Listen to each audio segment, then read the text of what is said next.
नमस्कार दर्शक बंधु इस्यू ओडिशा को स्वागत। आज खबर जरडागढ़ ग्राम गंजाम जिला पात्रपुर ब्लॉक जरडागढ़ ग्राम चली श्री श्री पार्थ सारथी महाप्रभु जीर्णोद्धार और प्रासाद संस्कार कार्यक्रम मार्च 1 तारिख आरंभ होईछि कार्यक्रम। आज कार्यक्रम चतुर्थ दिवस रे मंदिर चूड़ारे श्री चक्रराज सुदर्शन को स्थापन करा जाइछि।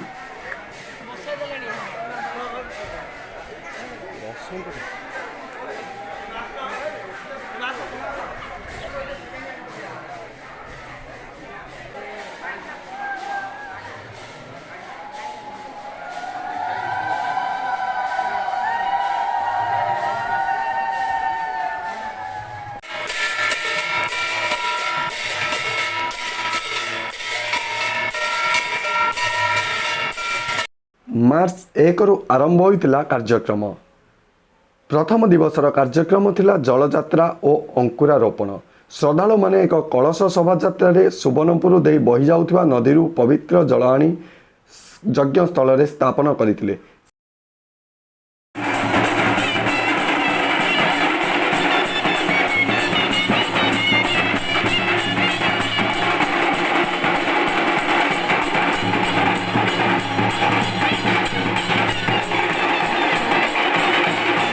परे सारा राति धरी चलीथिबा कार्यक्रम सनातन धर्म महासभा श्रद्धालु को उजागर रखिथिला।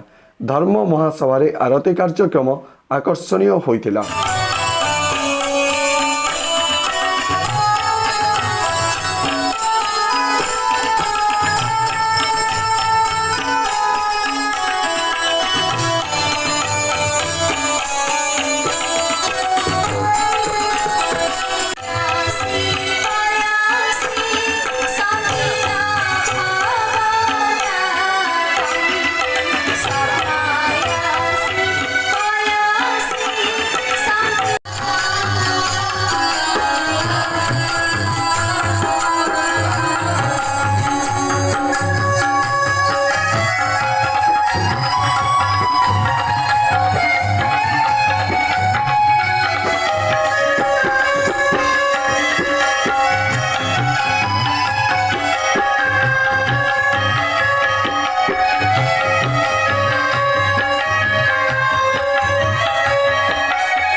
छपना कोटी जीव मध्य रही छपना कोटी प्रकार जीव भितर मनुष्य श्रेष्ठ प्राणी।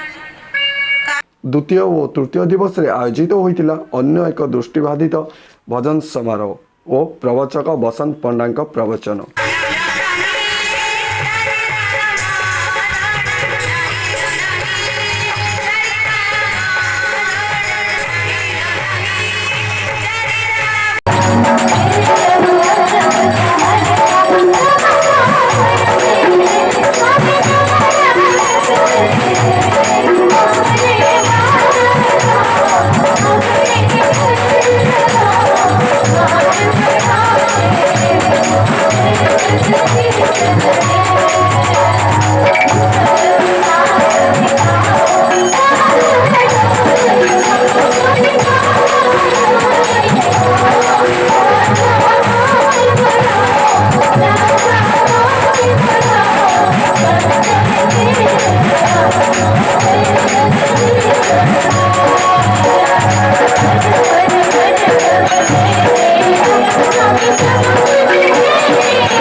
सर्वे भवन्तु सुखिनः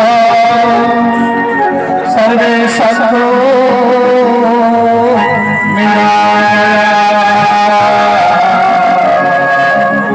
सर्वे प्रथम दिवसरू आज जाए जारी रही नामयज्ञ और अन्नयज्ञ।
केवल आध्यात्मिक नुहे मनोरंजन खोराक मध्य जोगाई मंदिर संस्कार कार्यक्रम।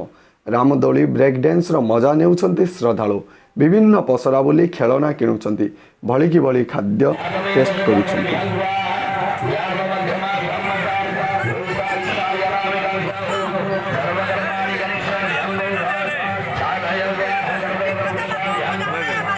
चतुर्थ दिवस संध्यार कार्यक्रम रही श्री गगन गुरुजी प्रवचन। गगन गुरुजी संपर्क में कहवा आवश्यक मन करूनी, जड़े जनाशुना प्रवचक भाव से परिचित। न्यूज 7 रे गुरुजी कार्यक्रम बाई चढ़ई बसा प्रसारित होउछि। जगन्नाथ संस्कृति गवेषक सूर्य नारायण रथ शर्मा मध्य जोगदेवा कार्यक्रम रही। आसंता काली अंतिम दिवस। अंतिम दिवस रे श्रीमंदिर को विजय करेंगे प्रभु जगन्नाथ और पार्थसारथी। सकाल 10टा अधे समय महाप्रभु पार्थसारथी और जगन्नाथ रत्न सिंहासन आरोहण करेंगे। 11:15 यज्ञर पूर्णाहुति कराजिबो एवं संध्यारे श्री भागवत पारायण अनुष्ठित हेबो बोली कमिटी पक्षरु सूचना दिया जाइछि। नीलाद्रि विजय यज्ञ मंडप को प्रभु विजय हुए। नीलाद्रि मंडप रे पूर्णाहुति रात दिन 12टा गोटे बेले पूर्णाहुति हो। संध्या 6टारे ओडिशा प्रसिद्ध न्यूज 7 रो बाई चढ़ई बसारे ख्याति लाभ करिथिबा मार्गदर्शक गगन गुरुजींकर संस्कार कार्यक्रम रही। घंटाए केवल कार्यक्रम हम तापर ठीक 9टा समय ओडिशा रो प्रसिद्ध भागवत प्रेमी जगन्नाथ गवेषक श्री सूर्य नारायण रथ शर्मांकर आध्यात्मिक प्रवचन कार्यक्रम रही। काली प्रोग्राम रही। सकाळ ସକାଳୁ ଆରମ୍ଭ ହେବ ନାମଯଜ୍ଞ, ଘୃତଯଜ୍ଞ, ଅନ୍ନଯଜ୍ଞ, ତା ସହିତ ପୂର୍ଣ୍ଣାହୁତି ରହିବ 10ଟା ବେଳେ ଏବଂ ଆଳତି ହେବ। ଏଥିପାଇଁ ମୁଁ ଟିକେ ନିବେଦନ କରୁଛି, ଯେଉଁ ନିଃସନ୍ତାନ ଦମ୍ପତି ମାନେ ଅଛନ୍ତି ସେମାନେ ଯଜ୍ଞ ଚରୁ ପାଇବା ପାଇଁ ଚାହୁଁଛନ୍ତି, ସେମାନେ କାଲି କମିଟି ସହିତ ପ୍ରଥମେ ସାକ୍ଷାତ କରିବେ ଏବଂ ପରଦିନ ପୁରା ଉପବାସ ରହିବେ, ନୂଆ ଶାଢ଼ୀ ପିନ୍ଧିବେ, 7ଟା ପୁଷ୍ପପତ୍ର, ଗୋଟେ ଗୁଆ ଏବଂ ଗୋଟେ ପିତ୍ତଳ ଥାଳି ଧରି ଆସି ପୁରୋହିତଙ୍କୁ ସାକ୍ଷାତ କରିବେ। ତାପରେ ପରେ ଆମର 108 ଭାଗବତ ମଣ୍ଡଳୀ, ରାସ ମଣ୍ଡଳୀ କରିବେ। ଦର୍ଶକ ବନ୍ଧୁ, ଆଜିର କାର୍ଯ୍ୟକ୍ରମ ସମ୍ପର୍କରେ ତ ସୂଚନା ପାଇଲେ। ଆଜି ସନ୍ଧ୍ୟାରେ ଥିବା ଶ୍ରୀ ଗଗନ ଗୁରୁଜୀଙ୍କ ପ୍ରବଚନ କାର୍ଯ୍ୟକ୍ରମ ଲାଇଭ୍ କରାଯିବ। ଆସନ୍ତାକାଲି ମଧ୍ୟ ଶ୍ରୀ ଜଗନ୍ନାଥ ଓ ପାର୍ଥସାରଥୀଙ୍କ ରତ୍ନ ସିଂହାସନ ଆରୋହଣ କାର୍ଯ୍ୟକ୍ରମ ଲାଇଭ୍ ଦେଖିପାରିବେ। ଏଥିପାଇଁ ଆପଣ ଆମ ଚ୍ୟାନେଲ୍ ଇସ୍ୟୁ ଓଡ଼ିଶାକୁ ସବସ୍କ୍ରାଇବ୍ କରନ୍ତୁ ଏବଂ ବେଲ୍ ଆଇକନ୍କୁ ଦବାଇ ଦିଅନ୍ତୁ। ଧନ୍ୟବାଦ।